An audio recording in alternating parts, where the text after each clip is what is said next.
last thing you want to do is to raise taxes in the middle of a recession. The last thing we should do is raise taxes on the middle class. You will not see your taxes increase one single dime. You will not see your taxes increased a single dime. I repeat, not one single dime.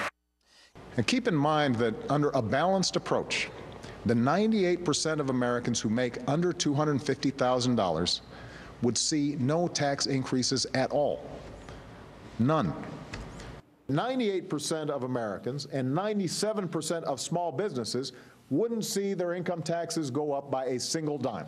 Make sure the taxes on the 98% of Americans don't go up, and then we should let the tax cuts expire for folks like me, for the top 2% of Americans. If, on the other hand, you make less than $250,000 a year, like 98% of American families do, your taxes shouldn't go up. That's all there is to it. If you make more than $1 million a year, you should pay at least the same percentage of your income in taxes as middle-class families do. Now, under my plan, 97% of small businesses would not see their income taxes go up. Already, some in Congress are trying to undo these automatic spending cuts. My message to them is simple. No. I will veto any effort to get rid of those automatic spending cuts to domestic and defense spending. There will be no easy off-ramps on this one. I wasn't born with a silver spoon in my mouth. Michelle wasn't. But somebody gave us a chance. Just like these folks up here are looking for a chance. This congressional Republican budget is something different altogether. It is a Trojan horse. It is thinly veiled social Darwinism. My plan says we're going to put teachers back in the classroom, construction workers back to work rebuilding America. And then you got their plan, which is let's have dirtier air, dirtier water. Who are these 50 million Americans? Many are somebody's grandparents. Some are middle-class families who have children with autism or Down syndrome. These are the Americans we'd be telling to fend for themselves. Now, if Congress allows this meat cleaver approach to take place, it will jeopardize our military readiness. What kind of training, son? Army training, sir! It will eviscerate job-creating investments in education. Yeah, I'm registered in this class. What class?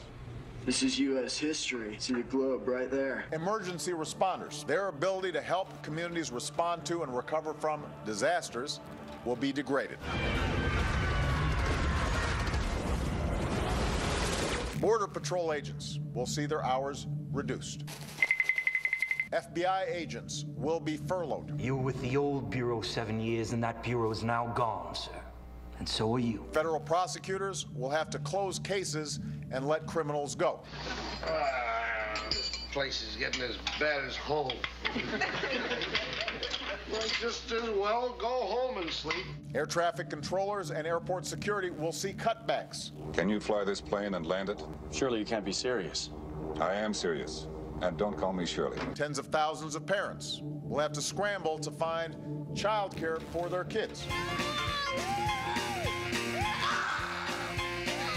Hundreds of thousands of Americans will lose access to primary care and preventive care.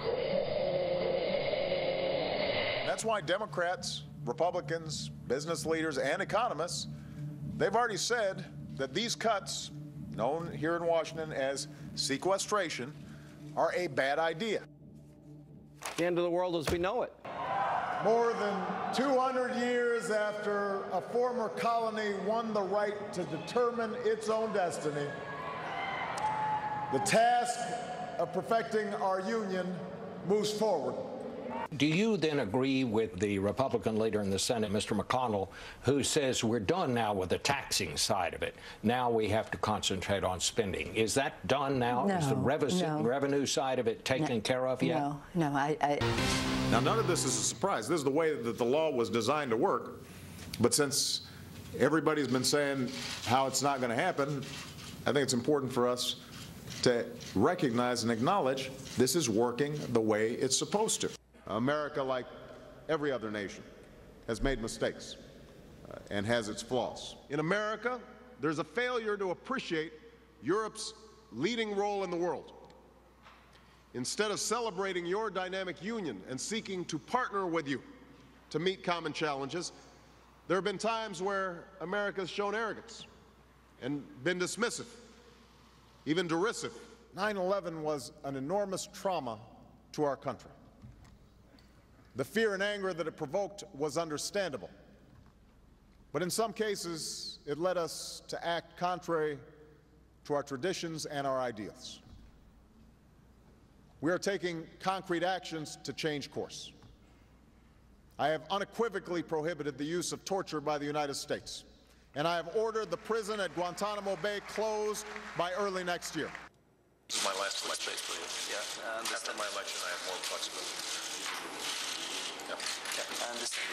I transmit this information to Vladimir and Alexander. No acts of terror will ever shake the resolve of this great nation, alter that character, or eclipse the light of the values that we stand for. Mr. President, this morning you went out of your way to avoid the use of the word terrorism in connection with the Libya attack. Right. Do you believe that this was a terrorist attack? Well, it's too early to know exactly how this came about, what group was involved, but obviously it was an attack on Americans, and we are going to be working with the Libyan government to make sure that we bring these folks to justice one way or the other. And the world needs a strong America, and it is stronger now than when I came into office. But is it really? And in fact, are we seen as weaker than when President Obama came into office? Somebody helped to create this unbelievable American system that we have that allowed you to thrive. Somebody invested in roads and bridges. If you got a business, you didn't build that. Somebody else made that happen. The internet didn't get invented on its own. Government research created the internet, so then all the companies could make money off the internet. What did we get? National debt over $15 trillion and climbing.